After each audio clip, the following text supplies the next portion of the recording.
at page 241, a trichotomy of the systems of government is made. This is by John Locke. One, there is a perfect democracy where the people elect those to make laws for them. Two, there is an oligarchy in which a few select men constitute themselves the leaders. Lastly, there is a man, unfortunately those days they were just writing in the male gender, who constitutes himself the monarch with the succession to his son.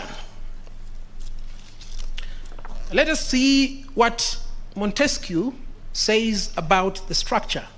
You'll find this at page 318 of volume 1. And it is subtitled, Difference Between the Natural and Principle of Government. He says this: there is this difference between the nature and principle of government. Nature and principle of government. That the former is that by which it is constituted, and the latter that by which it is made to act. One is its particular structure, and the other, the human persons which set it in motion.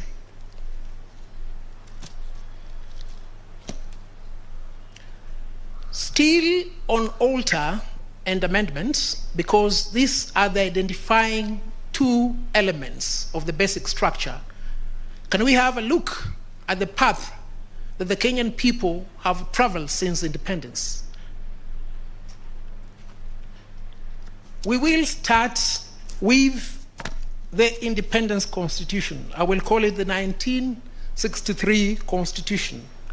The marginal note to section 20 provided as follows: alteration of this order. If you were to look at section 71 of that particular 1963 Constitution, it says, Parliament may alter any of the provisions of this Constitution, save for section 156. What did section 156 of the 1963 Constitution provide? It provided for devolution. It provided for an advisory commission, and it also provided for finances to be allocated towards devolution. This was the entrenched clause in the 1963 Constitution. It could not be altered. Sorry, it could not be amended. It could only be altered.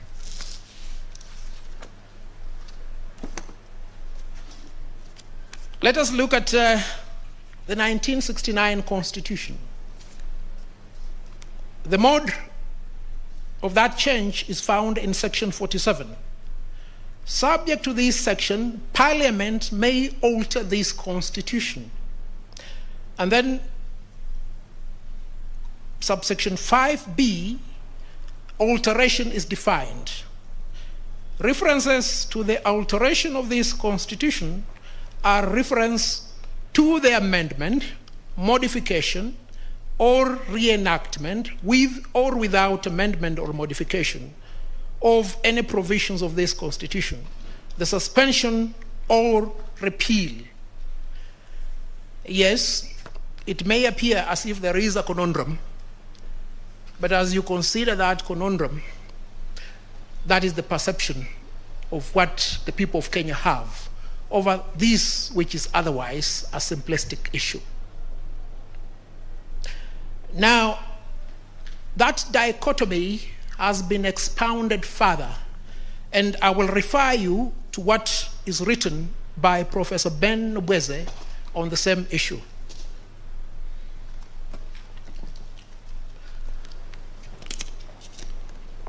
Ben Nobweze, writing on the topic Presidentialism in Commonwealth Africa, the chapter on presidentialism and constituent power, looks at the history of several African constitutions.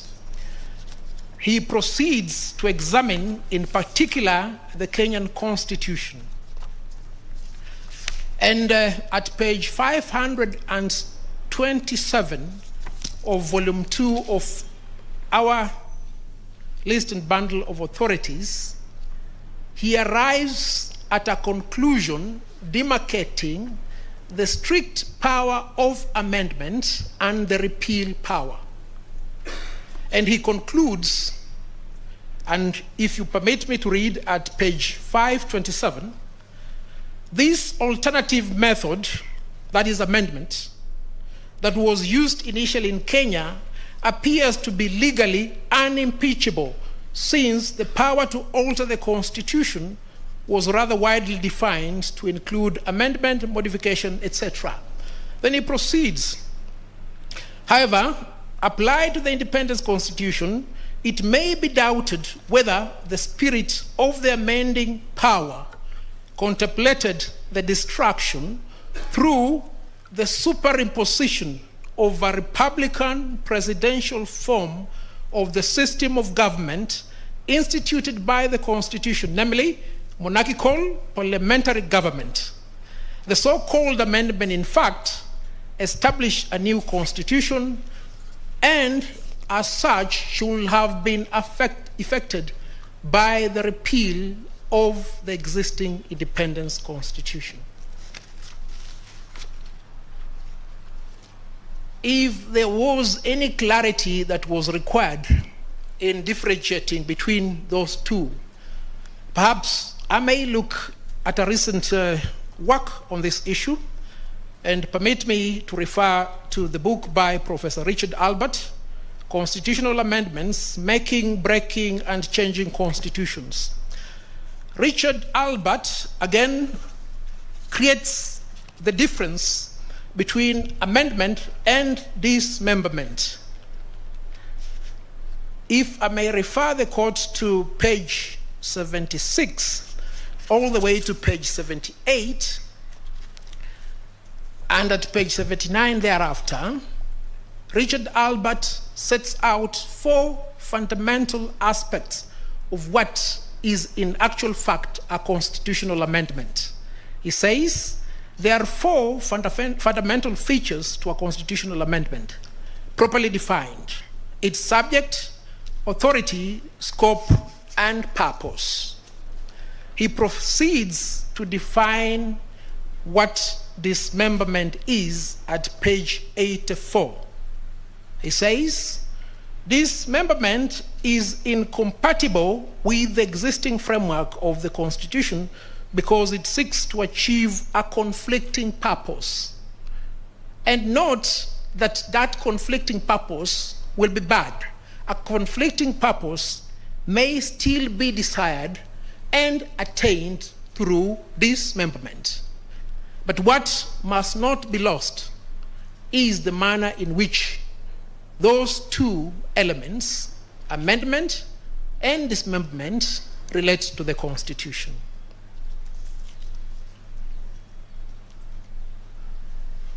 Is the basic structure doctrine applicable in Kenya?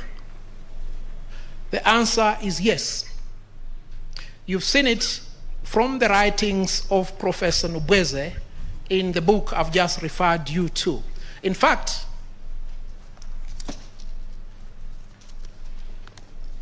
Professor Nubweze refers to the Constitution in the following terms. Still on that book at volume 2, page 500, he says, a constitution is supposed to be a permanent charter which is to endure for ages to come and not to be lightly altered to meet the temporary expediency of party politics.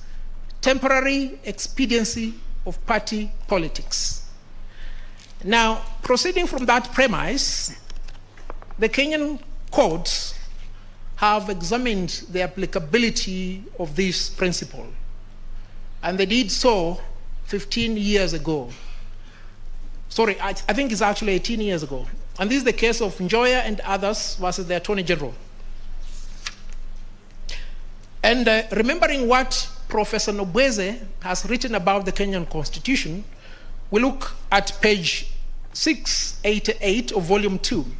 This is what Justice Aaron Ringera, as he then was, said about those amendments we have just referred to in Nobweze. The effect of those amendments was to substantially alter the Constitution. Some of them could not be described as anything other than an alteration of the basic features of the Constitution. And they all passed without challenge in court. I will repeat the same thing I said here before the Court of Appeal. This time, they have been challenged. A determination has been made by the High Court. Another determination has been made by the Court of Appeal.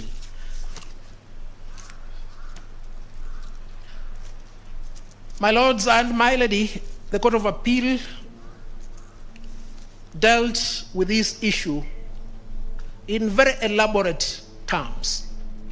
If you look at the decision of Justice Musinga, President of the Court of Appeal, he picked the essential features as the identifying character of the basic Constitution. Justice Okwengu located the pillars as the basic structure. Justice Nambuye said it is the Constitution itself and what it contains. Justice Kiage said, in his words, the basic structure reminds him of a house. Now, you're being asked to reverse the decision of the High Court, the decision of the High Court and of the Court of Appeal by extension. Permit me, before I close that issue, to underscore the jurisdiction of this court. The jurisdiction of this court is set out under Article 163 of the Constitution, and sub-Article 7 is expressed. It says, all courts other than the Supreme Court are bound by the decisions of the Superior Court.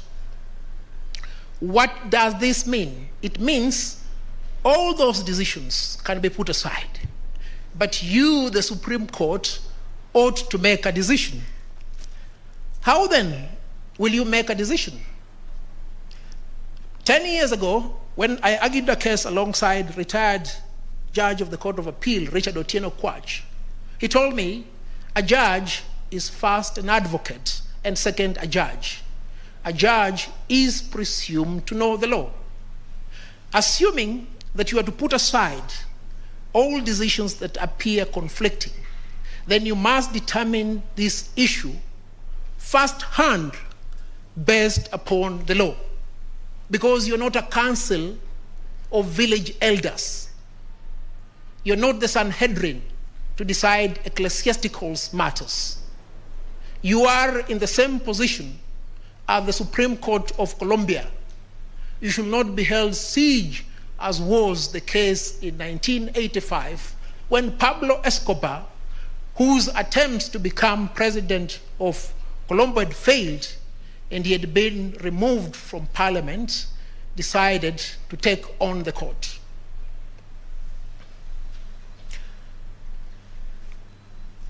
What is the extent of the application of the basic structure to the Kenyan Constitution? Let us look at what the High Court and the Court of Appeal said. They located the basic structure in the chapters of the Constitution. They went with specificity to underscore the preamble, the republic, the executive, the judiciary, the commissions, amongst others. Let me just explain some of them. Let us look at the executive. What is the nature of the executive in Kenya? It is pure presidential. What did the BBI bill seek to do?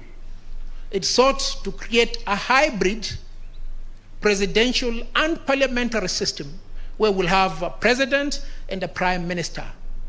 That was a fundamental change. It amounted to an alteration of the system of government, which the people of Kenya had said will govern them. What about the legislature?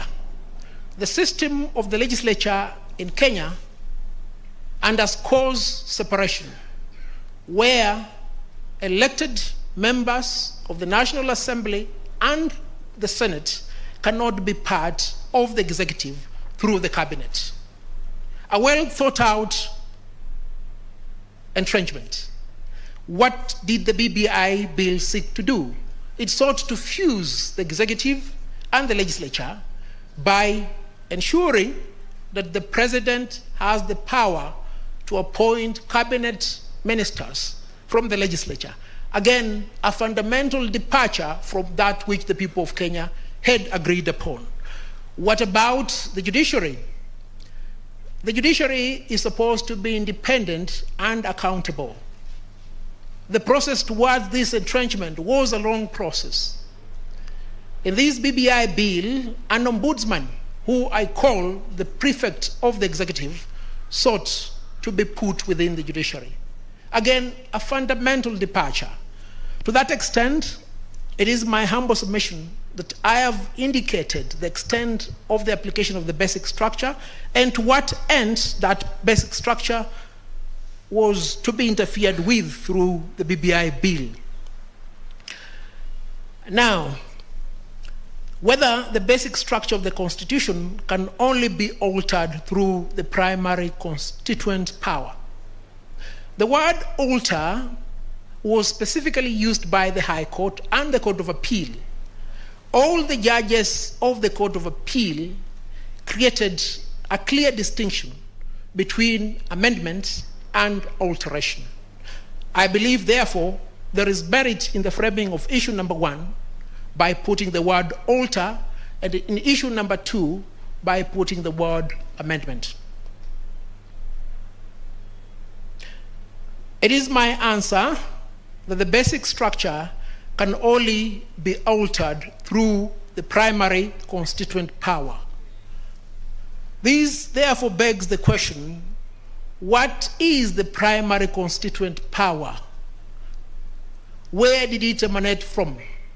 Is it textualized? The argument put forth by the appellant is that this constituent power is non-existent. It's not textualized. And that if the people of Kenya wanted it to be part of the Constitution, nothing would have been easier than for them to say so. Now, constituent power traces its origin to antiquity in constitutional jurisprudence. You will find it in the written works of John Locke. You will find it in the written works of Charles Montesquieu. But permit me to pick what a recent writer has said about constituent power. A book written by Professor Justice Ernest Wolfgang, titled Constitutional and Political Theory, traces the origin of the constituent power. At page 169, the problem and concept of the constituent power, he says, the constituent power is the basic legal order of the polity, the basic legal order of the polity. But whence does the legal constitution derive this special validity and agency? After all, it does not exist simply by virtue of itself as an irreducible primordial phenomenon. Irreducible primordial phenomenon. He proceeds, it derives its claim to validity and its special legal quality, if not from the mere fact of its creation, from a preceding entity that presents itself as a special power or authority. Ever since the French Revolution, that entity as the constitution-making power is referred to pouvoir constituant. And then a further definition is given at page 172. And this is what Justice Professor Wolfgang says.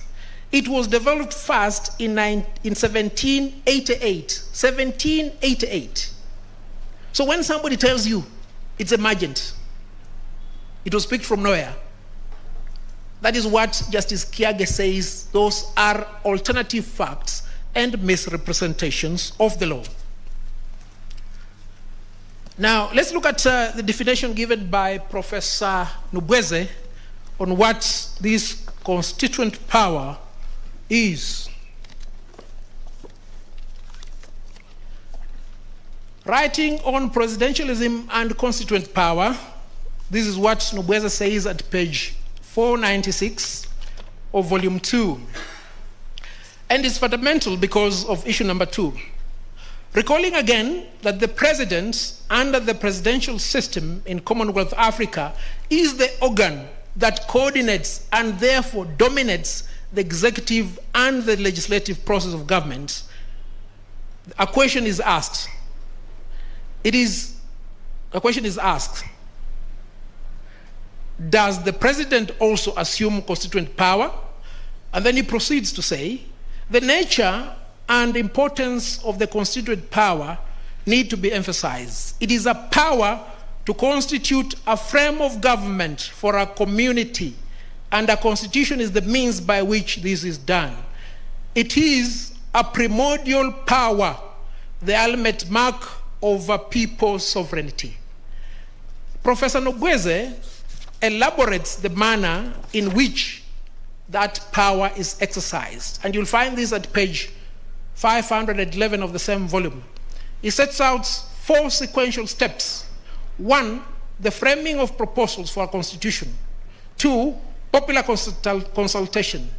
3, formalized discussion. And 4, plebiscite, aka referendum.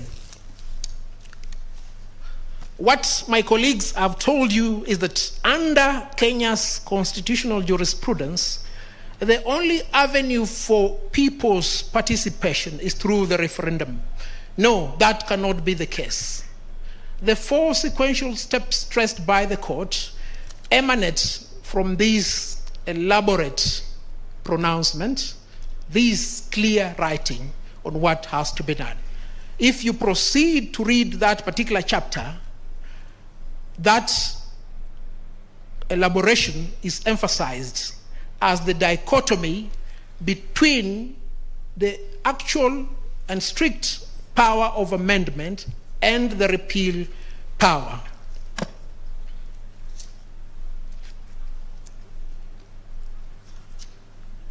Now, permit me also to look at what Professor Yaniv Rosnai has said about constituent power. Yaniv Rosnai, in his book Unconstitutional Constitutional Amendments, The Limits of Amendment Powers, writes as follows, commencing from page 105. He says, constituent power is the power to establish the constitutional order of the nation. It is the generative principle of modern constitutional arrangements. And then he proceeds to define further what the constituent power does. And he proceeds to say, it has the framing power, the establishing power. You'll find this at page 120 of that book. Now, we have seen what the basic structure is. We have seen the extent of its application. We have seen the manner of alteration of the basic structure. And it is for that reason that we must answer this question. Because my learned friend James Orengo said, what is this doctrine? Is it like a stone that we just have to kick it and see it? No, it is not as nebulous as presented. Because if it was so, then there will be a demand upon the court to locate from the Constitution independence of the judiciary, separation of powers. It is for that reason, therefore, that these concepts are called basic concepts. It is like the ABCD, it's like the Ma Me Mi Momu. If these concepts cannot be appreciated in the most simplistic words, then there can only be two conclusions. One, a deliberate intention to mislead the court on the application, or two, failure of understanding of basic concepts. As to which of those two this relates, I will leave it to the court. I will allocate 8 minutes to issue number 2 and leave the rest to my colleague Esther Ngawa. Whether the President can initiate changes, amendments to the Constitution, and whether a constitutional amendment can only be initiated by Parliament through a parliamentary initiative under Article 256 of the Constitution, or through a popular initiative under Article 257 of the Constitution. Let me answer that question with a lot of simplicity, and the simplicity is derived from the nature of the Republic under the Constitution. Now, under Article 1, the sovereignty of the people has a trichotomy of Parliament, which is the legislative arm of government. Then we have the national executive, which is the executive arm of government, and we proceed to the judiciary. What is key to us are two, and we'll find this in Article 94. What is the role of Parliament?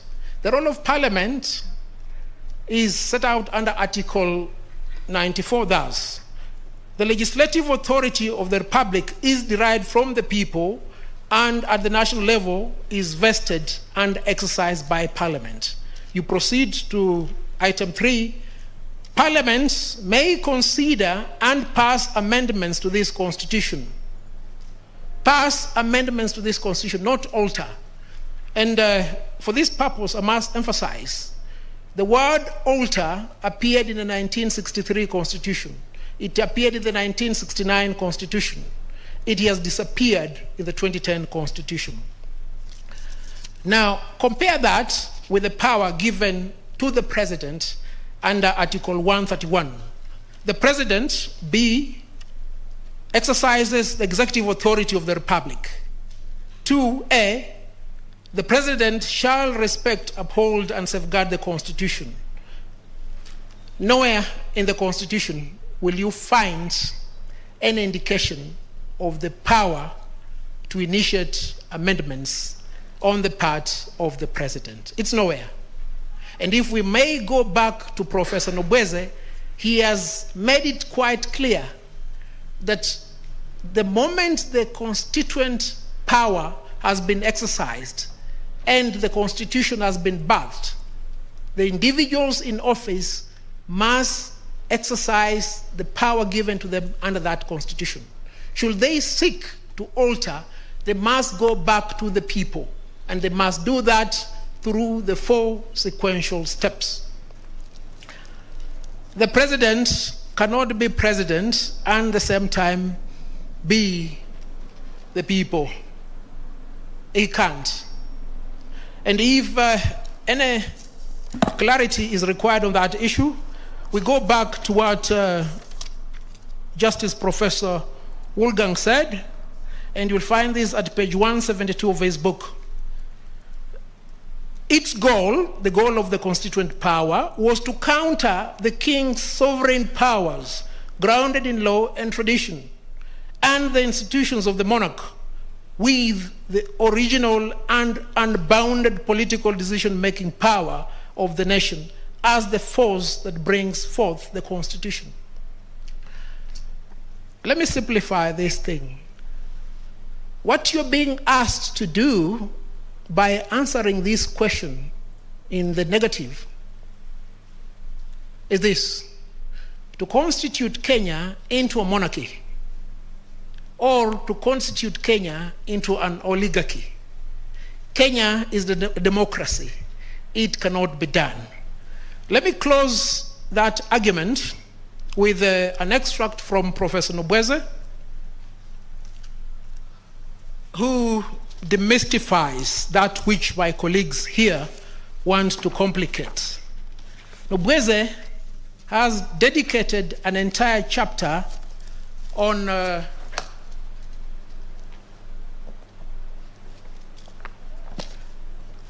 he has dedicated an entire chapter on the power of the president and the limitations to that power. If I may take you back to volume 2, and this one is titled The Office of the President. And the operative extract will be found at page 482. And this is very important, 482. Aside from his legal immunity from suit and from insult, you cannot insult the president. If you think you are equal to the president, just insult him. You will see what will happen to you. Equality is hardly apt to describe the social relations of an African president. Inequality is a necessary feature of the African society. And then he closes by this depiction, which you'll find at page 483. Splendor is indeed part of the social preeminence of African presidents. You'll not find them riding a bicycle like the French president, Macron. You'll not find them eating a burger like the American president, Obama. No.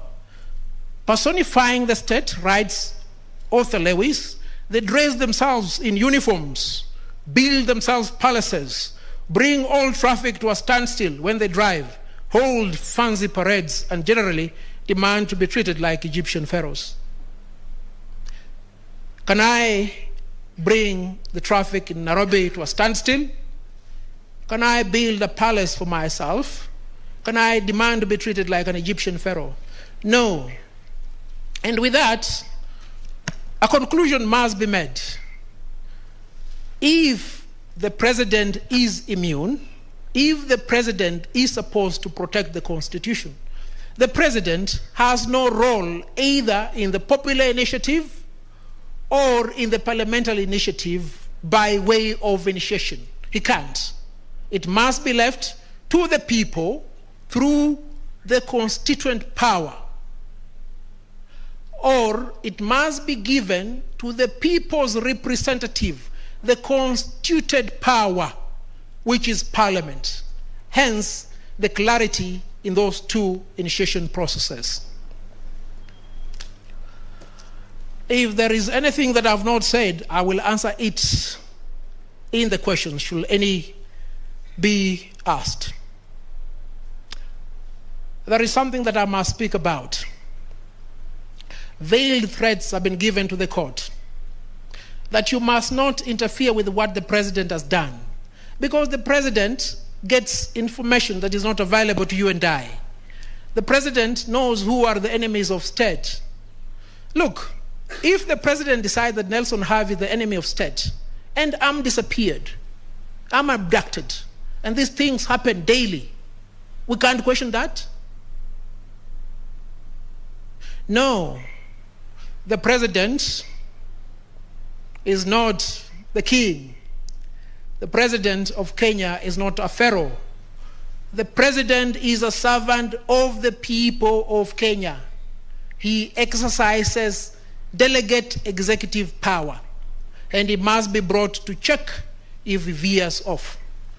And fundamental to that premise is this: the president cannot say from one side of his mouth that I'm an ordinary citizen entitled, just like Wangare, Omondi, and Wafula, to initiate a popular initiative towards constitutional amendment, and at the same time say, no, I'm immune from everything, including a transgression of the Constitution. Yesterday, Chief Justice Emeritus, responding to the comments on Twitter that there is maximum security at the Supreme Court, said this: why can't this security be used towards the enforcement of court orders? My ladies and my lords, let me be frank to you. What is being prepared is synonymous to the 1985 palace siege of the Supreme Court in Bogota. That is how it started. If we can't get this, we must threaten you with this. You must not succumb to the threat, which is a veiled threat, that behold, here you are enjoying immunity as judges. Why are you not giving me similar immunity to do that which I must do? For the people of Kenya, exercise the judicial authority delegated to you without fear or favor. And here comes the dirge by Emperor Haile Selassie. You're better off dying standing than living kneeling. Do not be forced to kneel to the caprice and the oppression of those who find the Constitution as an inconvenience. I urge this court to dismiss the appeals by the first and second appellants, and to some extent consider that part of the third appellant's appeal that is in consonance with the general framework of our argument from the High Court to the Court of Appeal. I thank you most sincerely.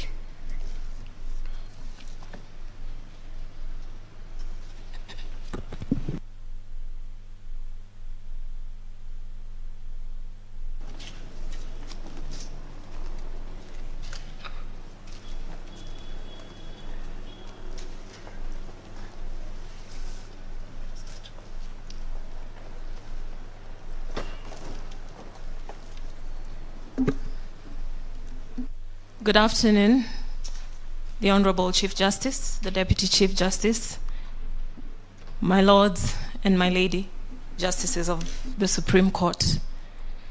My name is Esther Angawa. I'm led by Mr. Nelson Harvey for the first to the fifth respondents. ETOPS, ETOPS.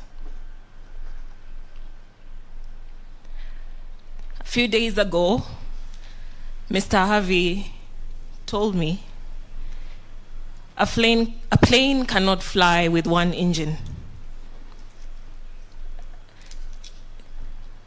I didn't take his word for it. He's not a pilot. So I conferred with Captain Wicks Rabach, a military army captain, and now a commercial airline captain for more than 10 years. He laughed. He said, yeah, it is true. A plane cannot fly on one engine for too long. It's a basic principle. It's ETOPS. Engines turn or passengers swim. Engines turn or passengers swim. That's the informal for extended range twin engine operational performance standards in airline lingo. In short, the ETOPS rule, currently 240 minutes in the US, is the amount of time that a twin-engine aircraft is allowed to fly along a flight path that is far from an adequate airport. So that if a two-engine aircraft chooses a flight path that goes beyond 240 minutes, and that's in exceptional circumstances, ordinarily it would be 180 minutes, that's 3 hours, there's a problem. Because should that plane lose one engine, it would not make it to the nearest airport and land safely. Engines turn or passengers swim. it is our submission that the IEBC is a twin-engine aircraft. Article 88, sub-article 5. The Commission shall exercise its powers and perform its functions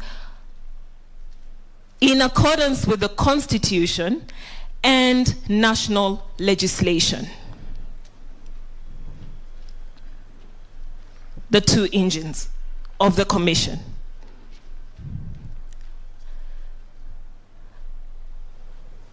In the interest of time, my lords and my ladies, I know you have read and you will continue to read. I will not spend as much time on all the decisions that have been cited to you. But I would like us to use this basic airline principle to understand why this honorable court must interpret Article 88 and Article 250 sub-article 1 in the manner they were interpreted by the Superior Court and the High Court, and not in the manner suggested by the Commission. Composition of the IEBC is at least 3, a maximum of 9. Composition defined in the Chambers Dictionary thus: composition, the act or act of composing. Compose, to form by putting together or being together, to set in order or at rest.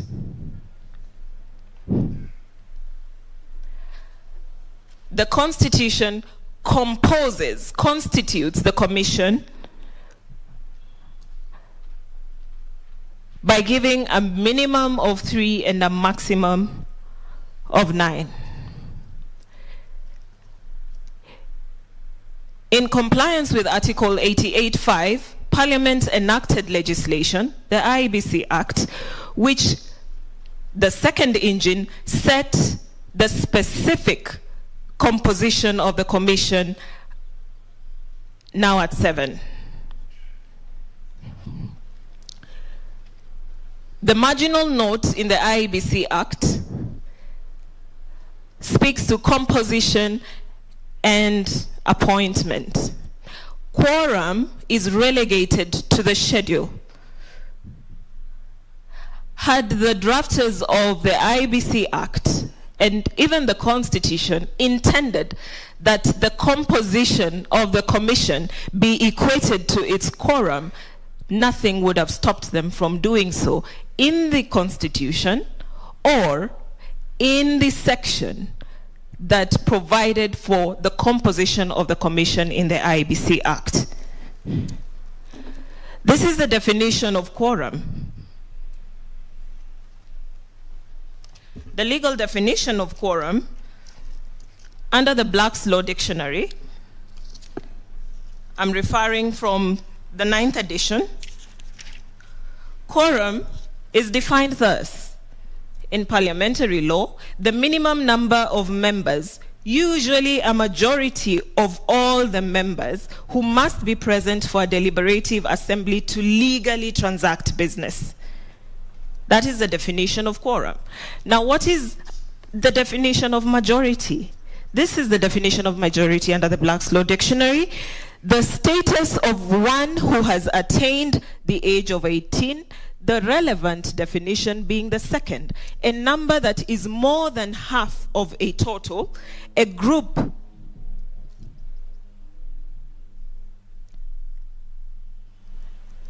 of more than 50%.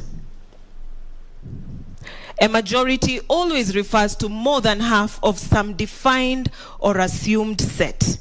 So that if this court were to be convinced to follow the request by Professor Githu that where the paragraph on quorum is deleted, we must go back to the Constitution. and rely only on the Constitution, our one engine for the Commission, because the second engine has failed. The Constitution sets a minimum of 3. He says, on behalf of the Commission, that they can go ahead and conduct business. Would quorum with a membership of 3 be 3? Based on the definition I have read to the court, absolutely not. A majority of all the members being 3 would be 2 commissioners. Now, I would urge the court to read paragraph 74 to 77 of the judgment of Justice Chacha Mwita when he was dealing with that conundrum, because then the quorum had been reduced to 3, and he was looking at those provisions that had reduced the quorum to 3, and saying then, with a membership of 3, because then the Commission had only 3 members present, 4 having resigned. Would a legally binding decision of the Commission be made by the majority, being 2 commissioners? And what effect would that have on the performance of the Commission in its objects as stated in the Constitution and in the IBC Act Section 3, subsection C, 3C, 31C. And the basis of the judge in holding that that amendment reducing quorum to 3 was unconstitutional, and a similar amendment to paragraph 7, which said that should the Commission fail to reach a unanimous decision, then the decision of a majority of the members present and voting would bind the Commission, which paragraph was also deleted. Meaning now that one engine has completely failed. Even if we were to say that the Commission has 3 commissioners and is properly composed, as according to the Constitution, what happens where a unanimous decision cannot be reached by the Commission? Would the Commission make legally binding decisions by its majority of 2? Justice Okwany saved the Commission, qualifying the reason for doing so by creating a dichotomy between what she considered a policy issue and routine administrative issues that the Commission did not need commissioners to make decisions based upon. And that is the only reason that the judge gave for allowing the by-elections which were in issue to proceed. But that judge, including the judges of the High Court and the judges of the Court of Appeal, decried the failure to replace the commissioners who had resigned. And that is where the extended range comes in. The period provided under the IBC Act, our twin engine, is that, look, the Commission, our twin engine aircraft, has lost one engine and needs to get to the nearest airport to land. Otherwise, passengers swim. And so the court, in its wisdom then, allowed the Commission the comfort to proceed, I believe, in the hope that the provisions of the IBC Act relating to replacement of the commissioners would be followed and the appointments would be made. That was not to happen. Now, my lords and my ladies, you have been told to ignore the fact that no appointment were made until over 4 years later. The plane crashed because the second engine, the Constitution, could not get the IBC to the nearest airport for landing. The IBC is now fully constituted, and it is my view that that is probably because of the determination by the High Court relating to the invalidation of the administrative procedures that it sought to rely on, which were made without it having all its commissioners on board. Were that not to happen, who knows? We would be flying straight towards a general election with one engine nearly dying. I urge this court not to unsettle the holding of the Court of Appeal. And most importantly, because that holding relates to an invalidation of the administrative procedures, and if the court allows me, I would like to read it.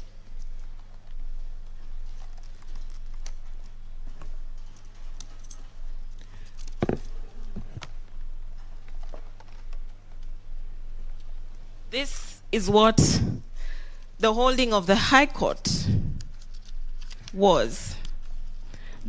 A declaration is hereby made that the administrative procedures for the verification of signatures in support of constitutional amendment referendum made by the Independent Electoral and Boundaries Commission are illegal, null, and void because they were made without quorum, in the absence of legal authority and in violation of Article 94 of the Constitution and Sections 5, 6, and 11 of the Statutory Instruments Act 2013. Uphold that declaration, my lords and my ladies.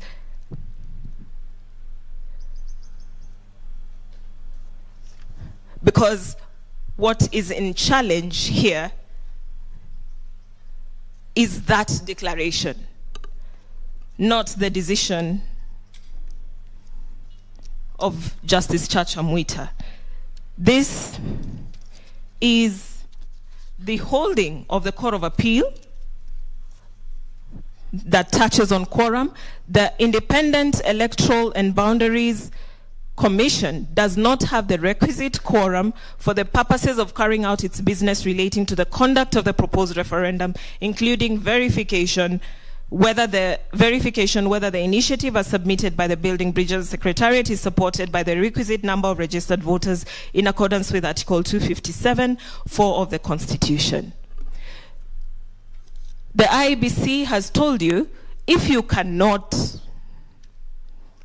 disturb the findings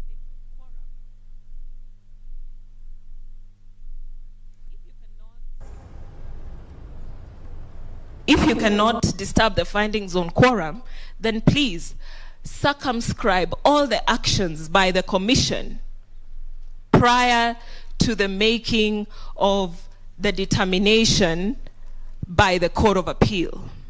With all due respect, my ladies and my lords, we do not know what those actions are. Those actions have not been challenged before any court, at least not within our knowledge, and not within the court's knowledge. What actions are these? Where have they been challenged? And as His Lordship, Justice Tuyot, said, this decision the declarations take effect at the date of judgment. I have indicated that what has been invalidated by the Court of Appeal on the basis of quorum is the administrative procedures and all the acts relating to the referendum. There is no basis upon which this court can protect certain actions that we haven't been told about. I urge you dismiss the appeals by the first and second appellant. Thank you for your submissions. We'll move now to the next set of the respondents. The Third Way Alliance and all the persons who filed under Third Way Alliance. You recall yesterday, Philista Wakesho was given 15 minutes out of your time, so you have 45 minutes. Thank you, Honorable Chief Justice. My name is Elias Mutuma. I appear for the 7th, 8th, and 9th respondents. I appear alongside Counsel Caroline Gerono. For the record, my lady, we have filed our submissions dated 9th of December 2021 and a case digest dated 21st of December 2021. I will be tackling 3 issues. One is the nature of a popular initiative and whether it is available for use by the President or the state. I'll also tackle the issue of public participation in as far as a popular initiative is concerned. My lady and my lords, I am persuaded to rely on the words of Shakespeare, who says that a rose by any other name shall still smell as sweet. I wish to add that a skunk in the same measure by any other name shall smell as bad. My lord, this initiative that has been brought to your attention has been branded a popular initiative. There is no name changing that is going to change the character of this initiative. It remains a skunk. It remains a presidential initiative as opposed to a popular initiative, and I'll demonstrate that as we proceed. It is our submissions, my lady and my lords, that the President is expressly prohibited from pursuing a popular initiative as a means to amend the Constitution. I will be supporting that argument with 2 grounds. One is the fact that sovereign power belongs to the people. This is captured under Article 1 of our Constitution, where the people can exercise that power directly or indirectly. A constitutional change process is a legislative duty, part of the sovereign power that the people can exercise. They either exercise that legislative duty directly or indirectly. In some instances, the people have donated that legislative duty to Parliament, and only Parliament, not to any other person. At no point have the people donated or delegated legislative power to the President. So if the President then purports to exercise legislative duties, then he's going against the delegated powers. His, we submit, is exercise of executive authority. It has nothing to do with legislation.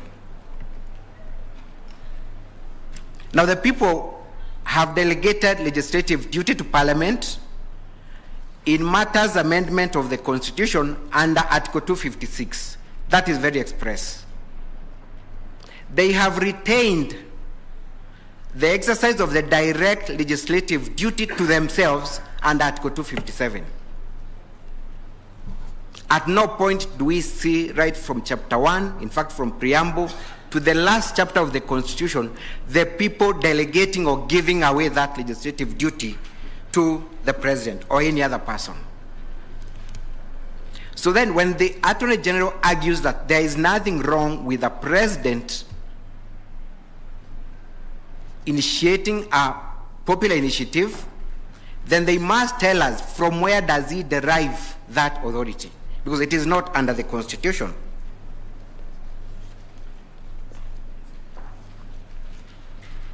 Article 1 of the Constitution, again, is very clear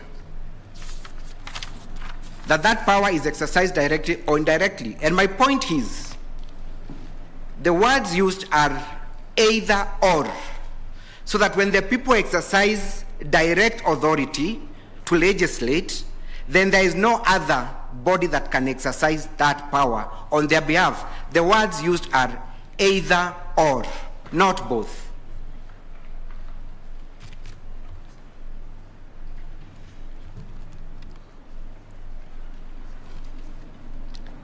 The provisions of Article 131, and I want to address my landed senior, Mr. Kamau Karori, do not include legislative duty. The President cannot seek refuge under Article 131. In fact, from 129, 130, 131, and 132, to purport to exercise executive authority in a manner to change the Constitution. Executive authority is the power to govern. It is not the power to legislate. So what Article 129 to 132 provides is for the President to govern. Legislating is not provided for under those articles. So he cannot act as a symbol of national unity and then purport to legislate. It would be usurping the role of the legislature. And by this I mean legislature, either Wanjiku herself or Parliament. There isn't any other person that can legislate. Indeed, if the President was to be allowed then to initiate a popular initiative or in any other way legislate, that would amount to acting ultra vires by going against the doctrine of separation of powers. Again, I emphasize that legislative must be distinguished from exercise of executive authority. And in case we have any doubt, my lady and my lords, as to what it means to legislate,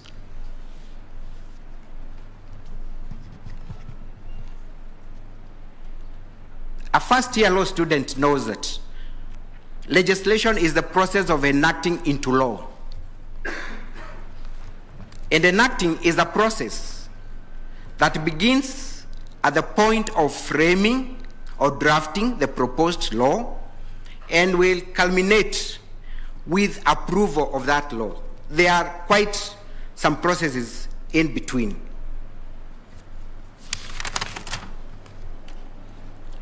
Therefore then, the person who enacts a law must be the person who frames a proposed law. So if the President frames, conceives the idea that we need to amend the law, then it is him who is enacting that law. When you look at Article 255 of our Constitution, and allow me to read, my lords and ladies, is that it provides as follows: a proposed amendment to this Constitution shall be enacted in accordance with Article 256 and 257. The word used is enacted, and approved in accordance with Clause 2 by a referendum. We therefore must interrogate, what does it mean to enact? So that when the Article 257 provides for the people to enact an amendment to the Constitution, it means, number one, they must be involved in the process of preparation and formulation of the proposed law. That is the first step. If they are not involved in the process of creation, formulation of that proposed law, then they are not involved in the process of enactment. The second phase of enactment is creation of awareness and consultation. In the case of Parliament, a bill is sponsored by a member of Parliament.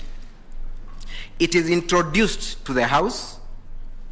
through the first reading, and this is where members of parliament get to interact with the proposed law. Now, in the event of a popular initiative, the question that we should ask ourselves is, did the people formulate the proposed amendment? Because you've been told by my learned friend, my good friend Jackson Awele and Arnold Oginga, that what preceded the collection of signatures did not matter. That it doesn't matter that the people did not formulate, did not prepare that bill. What matters is that we had 1 million signatures. That whoever initiated the process does not matter. It is inconsequential. I beg to differ. The third stage of enactment is content deliberation. In legislative terms, when it comes to parliament, that is called the committee stage, where now the issues are brought before the members of the parliament. They deliberate over the content with a view of persuading each other on whether we need to retain certain content or remove them. Now, at what point did the people, in exercise of their direct legislative duty under Article 257, undertake this process? You will not find that anywhere. Instead, what you're being told is that it is enough that the people will have an opportunity to vote at a referendum. And we have seen Article 255 talks about enactment and approve by way of a referendum.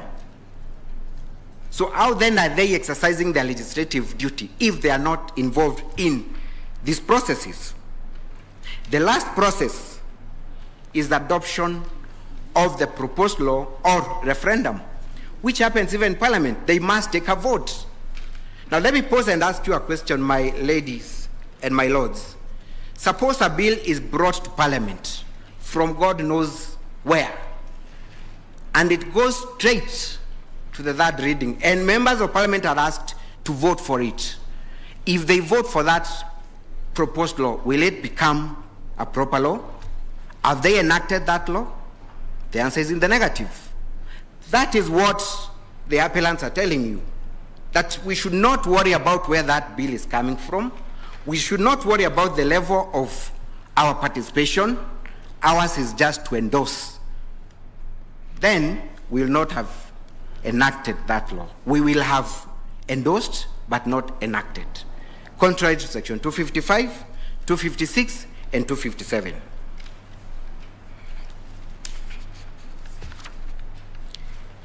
I make this submission because looking at the nature of a popular initiative, once IBC is presented with 1 million signatures and a draft bill, there is no chance of in any way altering the contents of that bill. It proceeds to the county assemblies, National Assembly, Parliament, that is the Senate, to the President, and back to IBC, which presents the bill to a referendum.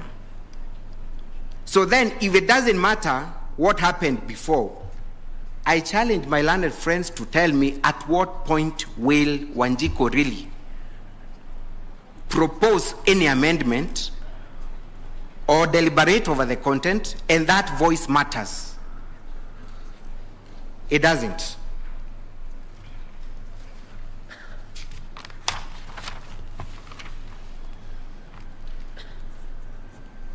Three questions that the court must ask itself to understand whether this is a popular initiative or not, or whether the president can do that. Did the people participate in the formulation? Was there any awareness of the contents? Was there any content deliberation? If no, then the court must be very clear that this is not a popular initiative. It is something different.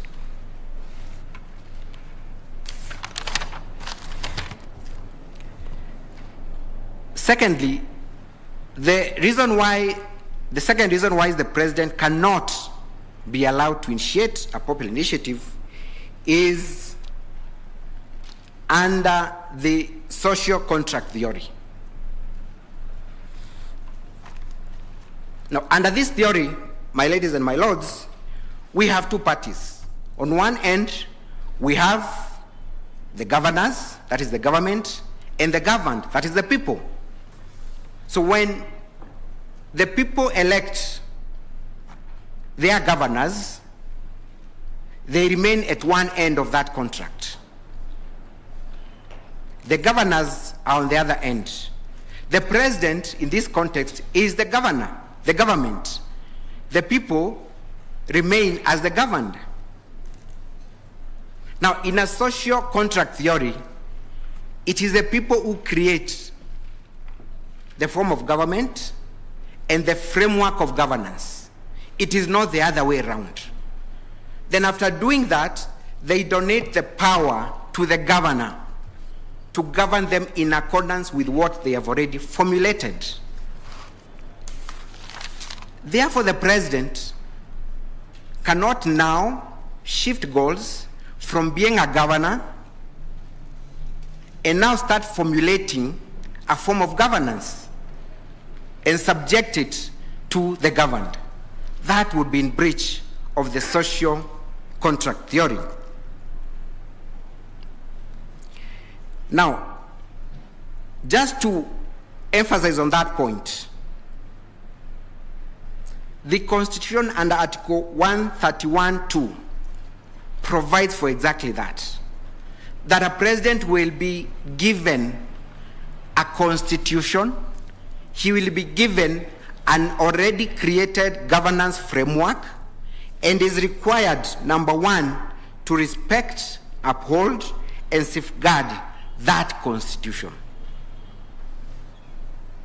He is also supposed, under the same article, to safeguard the sovereignty of the republic. The republic is that he must recognize that these are the people who created this form of governance.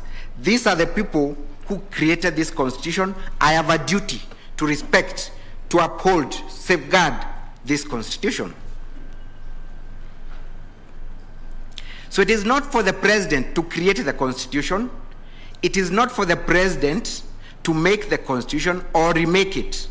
That is given to him once he enters into that social contract with the people. Now, purporting to remake a constitution will inevitably lead to him violating that duty under Article 131.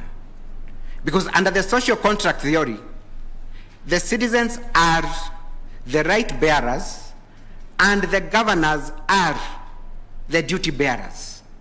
So what the president has is a duty. What the people have is a right. His duty, as I've explained, is under Article 131 to safeguard that constitution. And just to ensure that the president understands this duty clearly, the third schedule of our constitution provides an oath of office, which states again as follows: that the president swears to obey, to preserve, protect, and defend the constitution. I'm only interested in one word in those 5 words: to preserve. Ordinary English means to maintain in the original state. That is what he swears to do, to preserve the constitution. So upon the end of his term, and he has changed the constitution, will he have lived to his oath of office to preserve that constitution? It doesn't. He will have breached the constitution. Now, I find it a bit glaringly contradictory for the Attorney General to argue on one hand, and I think my learned friend Mr. Avi has touched on this, but I need to emphasize that indeed the president is an ordinary citizen for the purposes of enjoying rights under Article 19. Well, that is true, but then it is only true at the beginning when he is seeking to cross to the other floor, to become the governor, not the governed. So at that point, the president is at the same footing with every other citizen. But the moment he swears to defend the constitution, the moment he's given state authority, then he crosses over. And Article 24 now must come in to limit the exercise of his private rights. And the reason being, it is very difficult for you to distinguish between the president as a person and the president who occupies the office. Still, even if he says, I am a private citizen, state resources are still at his disposal. His political influence is still at his disposal for use. It is for that reason, and as a matter of necessity, that now Article 24 must come in and limit the exercise of his rights. And that is also confirmed by Article 143, because my learned friends cannot argue, on one hand, that indeed the president is an ordinary citizen, but still, under Article 143, he enjoys immunity. It is a contradiction. It must mean that Article 143 comes in because he's been elevated above the ordinary citizen.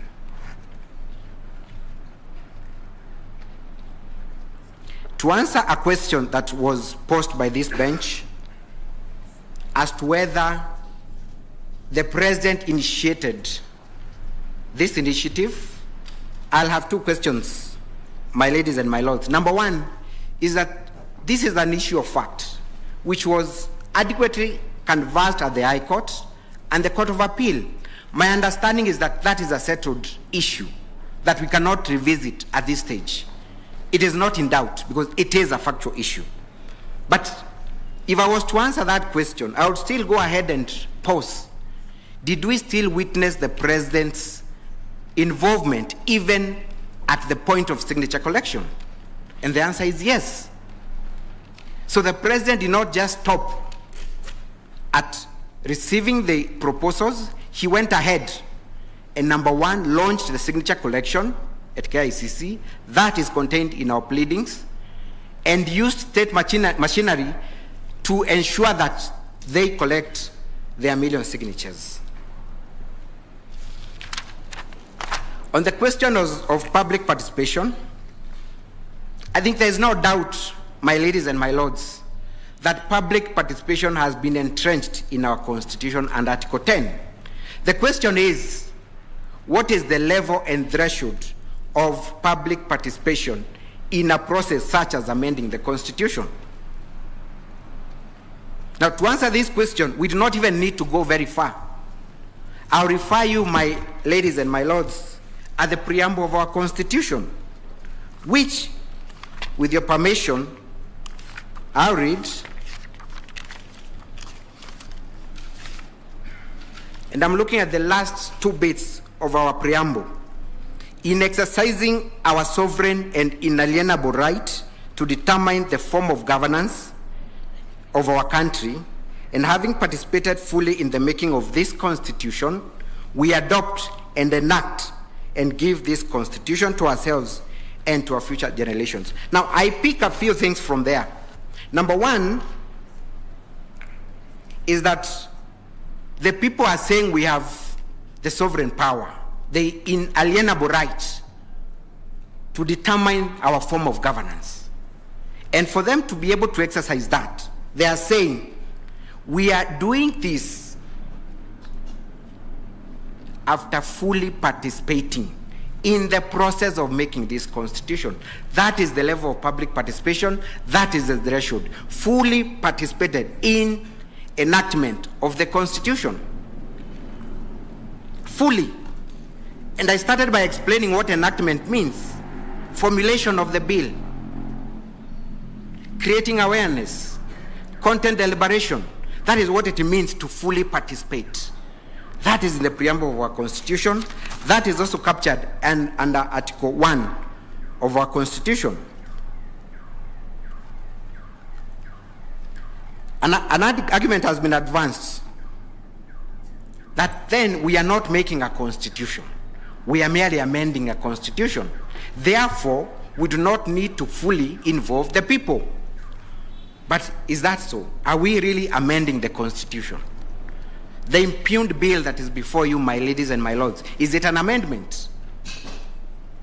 Or is it a process of making a constitution? Now, I want you to pause there, my ladies and my lords, and ask yourselves, if today we were in a constitutional moment, and by that I mean the moment we were in pre-2010, would we rush to Article 255, 256, and 257? The answer would be no. If we want to make a new constitution, because I do not doubt that we have a right to replace this constitution, just like we did in 2010. But if that moment comes, is that procedure provided for under 255, 256, and 257? The answer is no.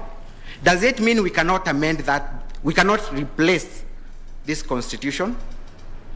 Again, the answer is no. It only means that we have to go beyond the provisions of Article 255 to find the procedure elsewhere, because this constitution does not provide for its death. It does not provide for its replacement. There isn't any constitution in the world that provides for its replacement. There is no procedure. So therefore, when there is desire to amend, or rather to replace the constitution, you cannot find that procedure under Article 255. I started by arguing that this was not an amendment, and I'll refer you to the Black's Law definition of an amendment, and my learned friend Harvey has mentioned a bit of it. I'm referring to the Black's Law Dictionary, the 9th edition, at page 94. An amendment is a right to correct or rectify. Now, the same constitution has provided the meaning of repeal, which is what I'm talking about, replacement. And this is how it defines it. A repeal is done by specific declaration of a new statute or law. That is what we did in 2010. We declared a new statute, a new law, and did away with the one we had. That is called an express repeal. The same law dictionary now goes to the second definition of repeal, which is implied repeal, which has been defined to mean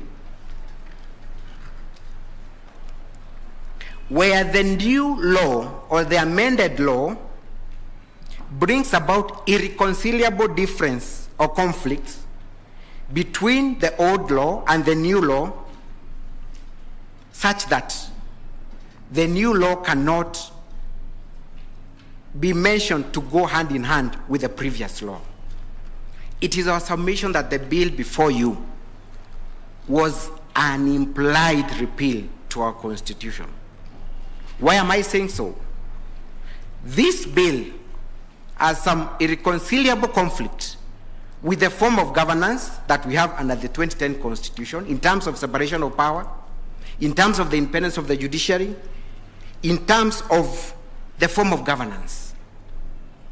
So you cannot talk about this Constitution and still talk about interfering with separation of powers through an amendment. It is an implied repeal.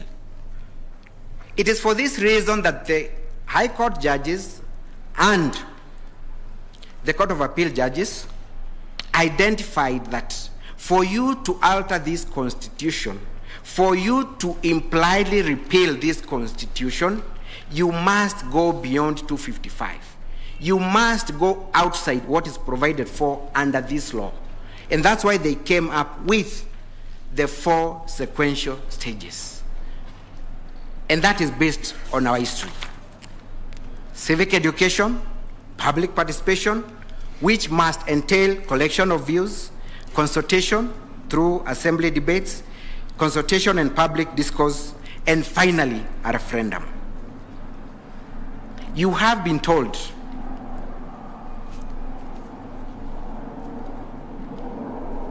that this process begins at the point of signature collection.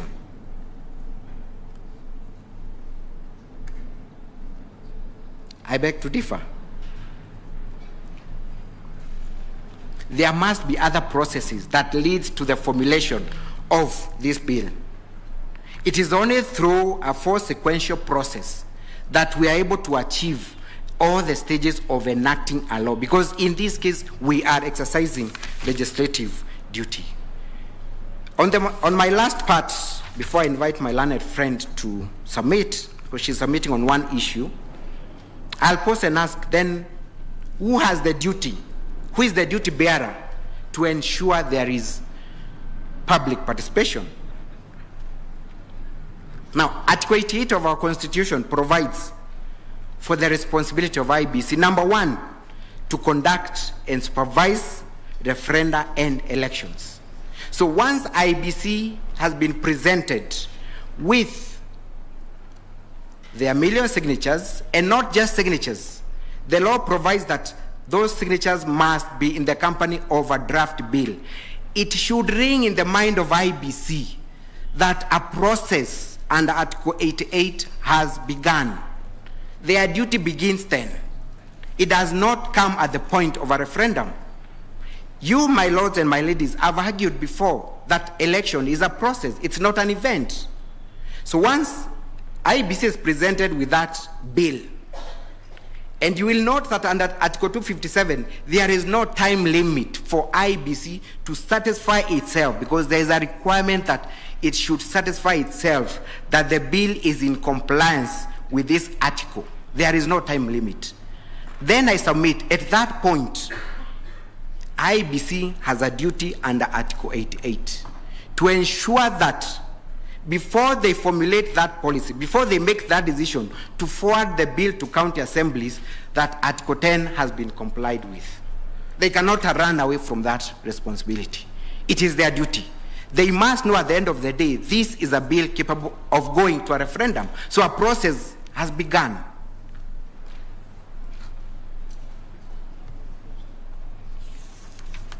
So then I submit that, just like in an election process, where IBC is seized of the process right from nomination of candidates, it does not wait until 9th of August 2022 for it to say, now we are conducting an election.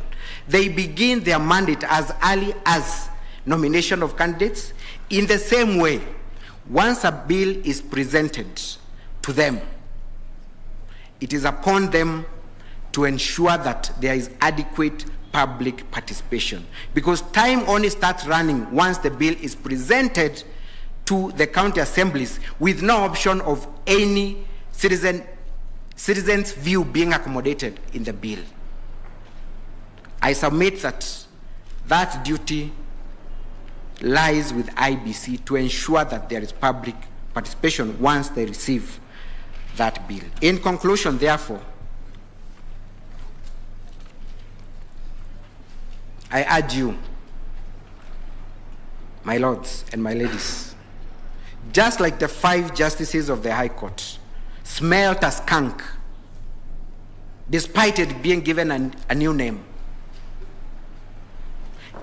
just like the 7 justices of the Court of Appeal smelt it correctly and pronounced it to be a presidential initiative as opposed to a popular initiative, just like legal scholars have done, I urge you, with tremendous respect, my lords and my ladies, to declare this as the same. It is a presidential initiative which has no place under Article 255, 256, and 257. I beg to rest, and thank you so much. I invite my learned friend to address you on the question of multiple referendum questions. Thank you.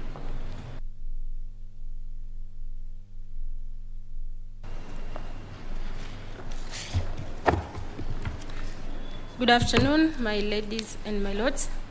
My name is Caroline Gerono, and I appear alongside Mr. Mutuma, as he has introduced me, for the 7th, 8th, and the 9th respondents. I am addressing this court on the issue of multiple referendum questions, which is an issue that was appealed against by my learned friend, Mr. Morara Omoke, and I would wish to confirm that I do associate myself fully with his submissions, both written and oral submissions. My lords and my ladies, this constitution is equated to a bridal gown that is due for customization before a tailor. And it is not the will of the bride that the gown be customized, but because of the dictates of how good she should look on her wedding day, the gown is presented for customization. And instead of affixing one color in line with the white gown, or whichever color, be it silver or pearl, the tailor opts to patch the gown with different pieces of clothes with different colors.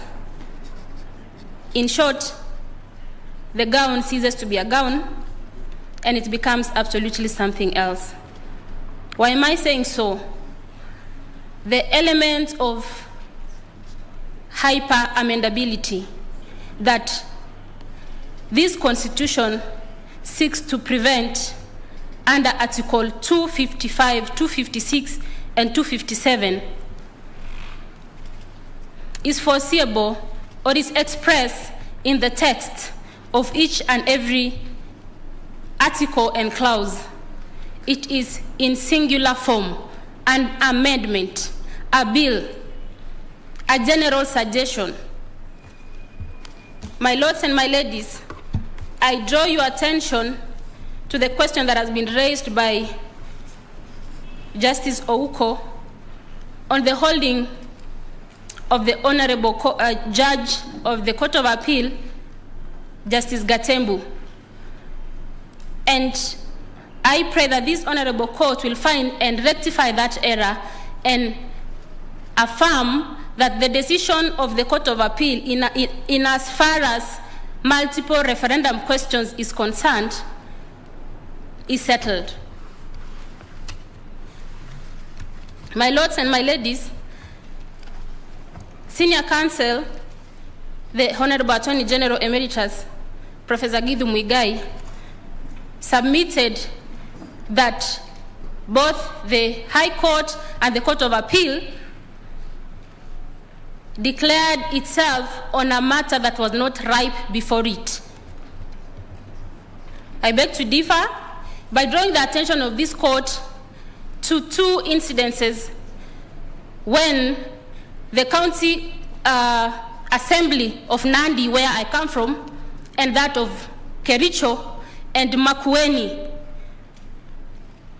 sought advisory opinion on matters touching on Article 257.10 of the Constitution. And this Honorable Court directed the parties to seek direction from the High Court because it was not, as it said, it was not seized with a jurisdiction. I submit that the petitioners, that is Third Way Alliance, Miruru Waweru, and Dr. Angela Mwikali, in their petition, that is petition E400 of 2020,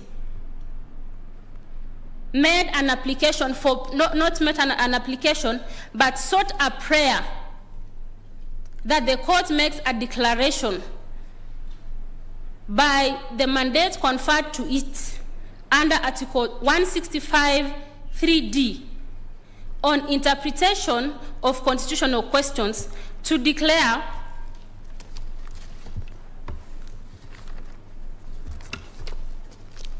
that proposal that the Constitution requires that all the specific proposed amendments to the Constitution be submitted as separate and distinct referendum questions to the people. I submit that that prayer is what amounted to the judgment of both the High Court and the Court of Appeal. And it was not a matter of ripeness, because the High Court did not have to wait for an action to happen for it to make a declaration as such. We submit that the submissions of the IEBC on that account are unfounded.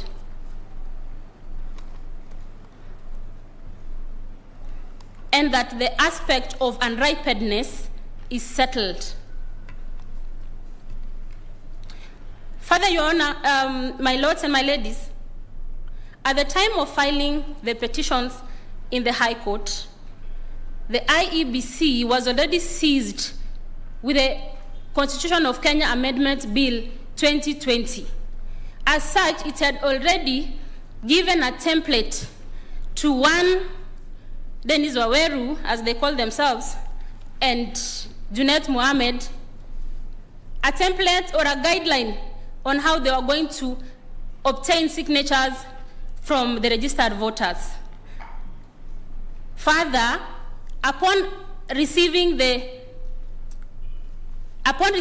signatures, it went ahead to verify, as it has admitted, and presented the bill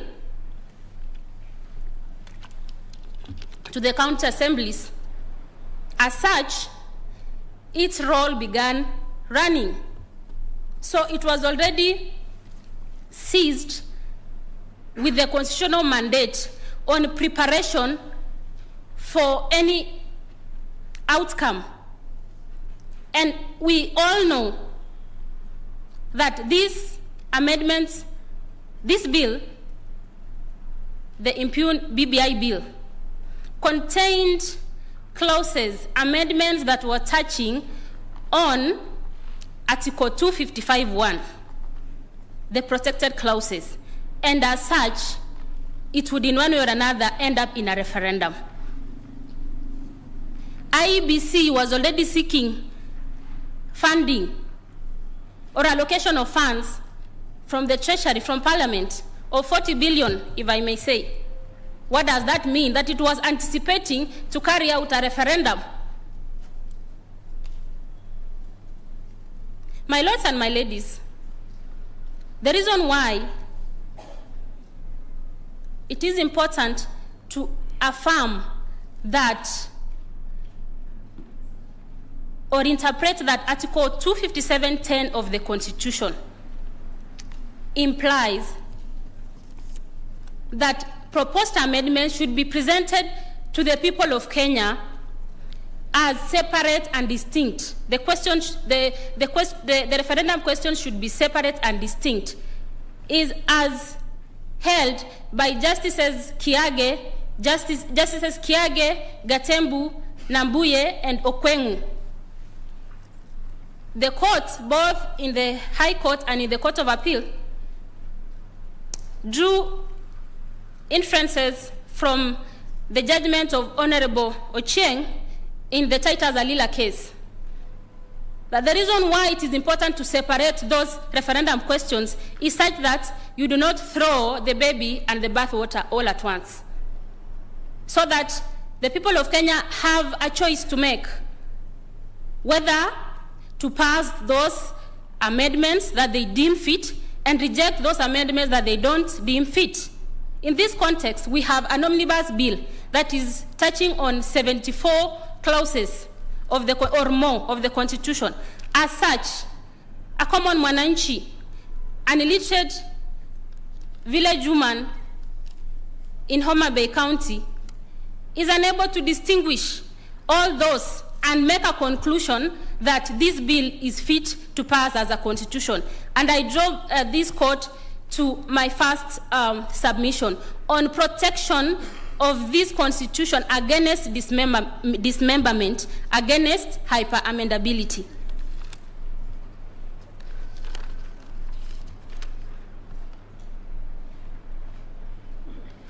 My lords and my ladies, I submit that the High Court and the Court of Appeal judges were right in holding that Article 257(10) should be interpreted as such that the proposed amendments to the Constitution be separate and distinct referendum questions. I refer the court to Section 49 and Section 51 of the Elections Act. And just so that I don't forget, the Court of Appeal held, and this is a ground that has not been appealed against, that there was no, at the time of submitting the BBI bill, the Constitution of Kenya Amendment Bill 2020, at the time of submitting to the IEBC and the Parliament, there was no legal framework guiding IEBC on how to carry out voter verification, and as well, by extension, public participation. So, as much as the law, the statute and the Elections Act touches on referendum, it is very specific on touching on questions, the referendum questions. That is section 49. Section 49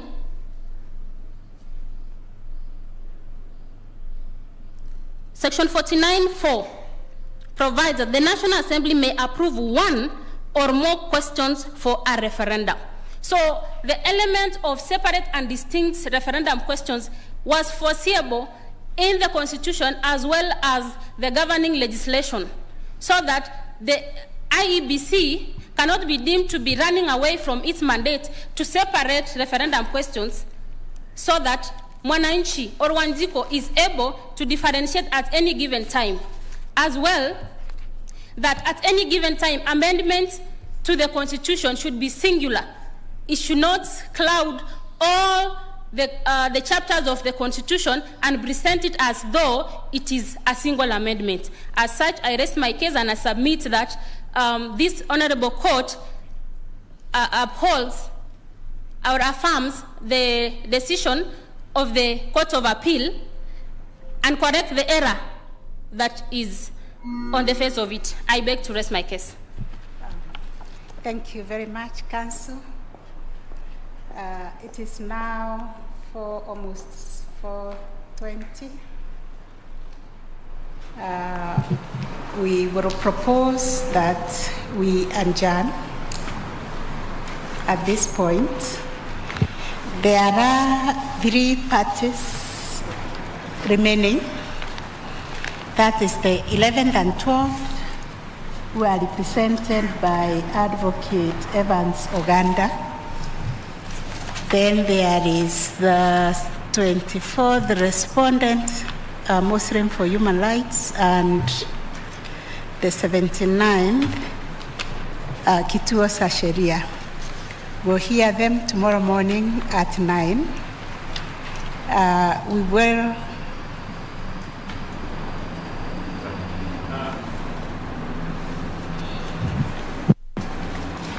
Thank you. Sorry, my lady, for that interjection.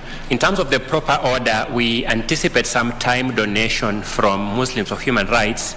So we will suggest that they go first. My name is Ongoya for the 11th and 12th respondents. Then their remaining time they'll donate so that we're able to manage that time better. That we had discussed with them for the sake of donation of time, so that they don't donate in advance, which may embarrass them later. Okay.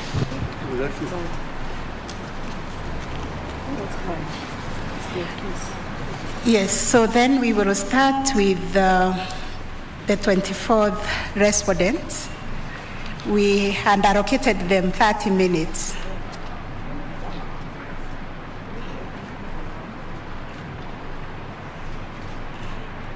Sorry again, Your Honor.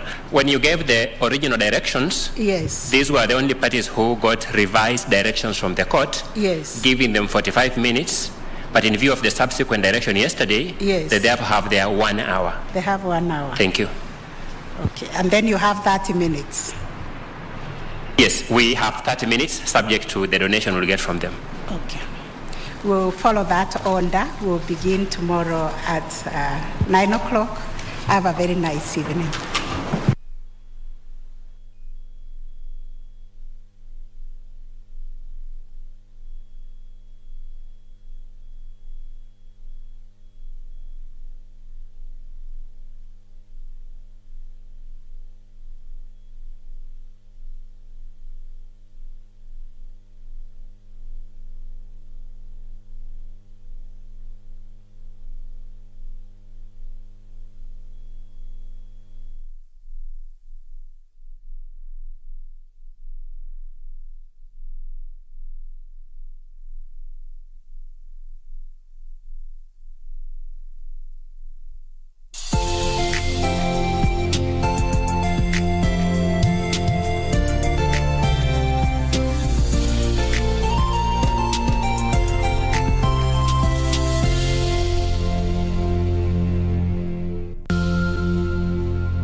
tusirudi nyuma kwa mipaka na nchi kufungwa.